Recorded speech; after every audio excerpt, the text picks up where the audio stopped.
আজকে আমরা চলে যাব ফয়েজ লেকে। ফয়েজ লেকে কী করলাম আর না করলাম সেটা নিয়ে আজ আপনাদের বলবো। অনেক দিন ধরে এই ব্লগটা বানাবো করে আর বানানো হয়ে উঠছিল না। তো যাই হোক, কোনো এক ছুটির দিনে দুপুরের ভাত ঘুম শেষে পড়ন্ত বিকেলে কোথাও একটা ঘুরতে যাওয়ার ইচ্ছা হচ্ছিল। তারপর ডিসাইড করলাম ফয়েজ লেক ঘুরতে যাব। তাই আর দেরি না করে চটপট রেডি হয়ে বেরিয়ে পড়লাম। প্রবেশ মুখে একটা টিকিট কাউন্টার আছে, সেখান থেকে টিকিট কেটে প্রবেশ করতে হয়। ভিতরে অনেকগুলো রাইডস আছে, তো ইচ্ছা করলে এন্ট্রি করার আগেই রাইডসগুলোর টিকিট কেটে নেওয়া যায়।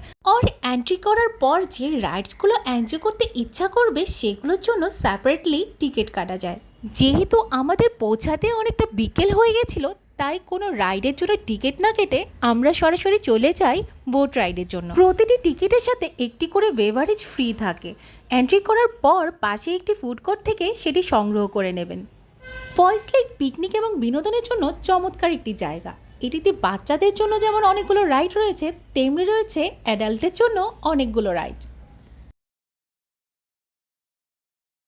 এবার চলুন জেনে নিই ফয়েজ লেক সম্পর্কে কিছু কথা। ফয়েজ লেক হচ্ছে চট্টগ্রামের পাহাড়তলি রেলওয়ে স্টেশনের কাছে খুলশি এলাকায় অবস্থিত একটি ম্যানমেড লেক। লেকটি 1924 সালে আসাম বেঙ্গল রেলওয়ে কোম্পানির তত্ত্বাবধানে খনন করা হয়েছিল। লেক তৈরির মূল উদ্দেশ্য ছিল রেলওয়ে কলোনির বাসিন্দাদের জল সরবরাহ করা। তখন এটি পাহাড়তলি লেক নামে পরিচিত ছিল। পরবর্তীতে হ্রদটির নামকরণ করা হয় ব্রিটিশ রেলওয়ে ইঞ্জিনিয়ার মিস্টার ফয়েজের নামে, যিনি ছিলেন লেকের নকশার মূল কারিগর। 336 একর জমির উপর ফয়েজ লেক স্থাপিত করা হয়। পাহাড়ের দুই চূড়ার মাঝখানে সরু উপত্যকায় স্রোতের উপর একটি বাঁধ নির্মাণ করে এই লেকটি তৈরি করা হয়েছিল। দেখতে দেখতে আমরা অনেকটা ভিতরে চলে এসেছিলাম, আর যেহেতু সন্ধ্যা হয়ে যাচ্ছিল তাই অনেক মানুষ বাড়ি ফিরে যাচ্ছিল, আর পরিবেশটাও অনেকটা শান্ত হয়ে গেছিল। ফয়েজ লেকে ঢোকার পথে রয়েছে একটি চিড়িয়াখানা, যেখানে গেলে আপনি দেখতে পাবেন বিভিন্ন ধরনের বন্য জীবজন্তু। কিন্তু আমাদের ওসব দেখার খুব একটা ইচ্ছা ছিল না, তাই সরাসরি ফয়েজ লেকে ঢুকে পড়েছিলাম। তবে ফয়েজ লেকের প্রধান আকর্ষণ হচ্ছে এর লেক এবং আশেপাশের পাহাড়ের সৌন্দর্য, তাই ভিতরের দৃশ্য অবশ্যই অনেক বেশি মনোরম। শহরের মাঝখানে এত সুন্দর একটি প্রাকৃতিক পরিবেশ ঘেরা পার্ক আপনাকে বারবার যেতে বাধ্য করবে। বাংলাদেশের লার্জেস্ট কনস্ট্রাকশন কোম্পানি কনকর্ড এই পার্কটি নির্মাণ করেছিল। এটি ঢাকার ফ্যান্টাসি কিংডম কিংবা নন্দন পার্কের থেকে কোনো অংশে কম না। হাঁটতে হাঁটতে আমরা লেকের পাড়ে চলে এসেছি। পাশেই ছিল অনেকগুলো রেস্টুরেন্ট। আমরা এখানে এসে বোট রাইডের জন্য টিকিট কেটে নিই, তারপর উঠে পড়ি বোটে। বোট রাইডের জন্য আমি মনে করি বিকেলবেলাটাই বেস্ট টাইম। ওই টাইমে কোনো রোদ থাকে না, তাই পরিবেশটাও থাকে অনেকটা কুল। লেকের অন্য পাশে রয়েছে ওয়াটার পার্ক, যেটি সি ওয়ার্ল্ড নামে পরিচিত। এটিতে ওয়েভ পুল, রেইন ডান্স, ওয়াটার কোস্টার সহ আরও 20টির মতো স্লাইড রয়েছে। আমাদের যেহেতু ওয়াটার পার্কে যাওয়ার কোনো প্ল্যান ছিল না, তাই আর আমরা সেখানে নামিনি। পুরো লেকের পানিটা ছিল একদম স্বচ্ছ আর পরিষ্কার। বিকেলবেলার এই বোট রাইডটা যে এত আনন্দদায়ক হবে সেটা আমরা ভাবতেও পারিনি।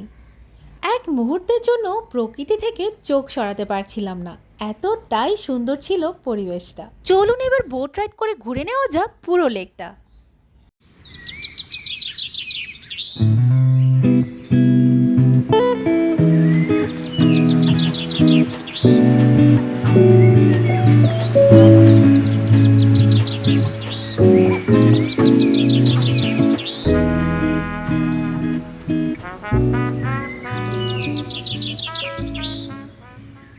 রাইড করতে করতে আমরা অনেকটা দূরে চলে এসেছি। এখানে শুধু পাহাড় আর সবুজ ছাড়া কিছুই দেখা যাচ্ছিল না। শুনেছি এখানে হরিণ আর বিভিন্ন ধরনের পাখিও দেখা যায়। ভাগ্য ভালো থাকলে আপনারও কিছু একটা চোখে পড়ে যেতে পারে। লেকের পাশেই অনেকগুলো রিসোর্ট আছে, যেখানে আপনি রাত্রি যাপন করতে পারেন। আমার তো এগুলো দেখে কোনো একটা ফেরি টেলসের প্যালেসের মতো লাগছিল। পুরো লেকটা ঘোরানোর পর বোট আবার আমাদেরকে আগের জায়গায় নিয়ে আসলো। যখন ফিরে এলাম তখন পুরো রাত হয়ে গেছিল, তাই রেস্টুরেন্টে বসে একটু স্ন্যাক্স নিয়ে নিলাম। অন্য সময় অনেক বেশি ভিড় থাকে এখানে, বাট আমরা যেদিন গিয়েছিলাম সেদিন তেমন একটা ভিড় ছিল না, তাই পরিবেশটা ছিল খুব থমথমে, আর রাতের অন্ধকারের সেই নিস্তব্ধতা খুব সুন্দর উপভোগ করতে পেরেছিলাম। এত উঁচু উঁচু রাইডগুলো দেখে আমার তো মাথা ঘোরাচ্ছিল। যাদের হাইট ফোবিয়া আছে তারা কিন্তু একেবারে এগুলোতে চড়বেন না। এখানে roller coaster, bumper car, ferris উইলসহ 50টিরও বেশি রাইড রয়েছে, যেখানে ছোট বড় সবাই এনজয় করতে পারবে। তারপর আমি আর আমার মেয়ে মজা করার জন্য আমার হাজব্যান্ডকে জোর করে একটা রাইডে তুলে দিলাম। I think he enjoyed it so much.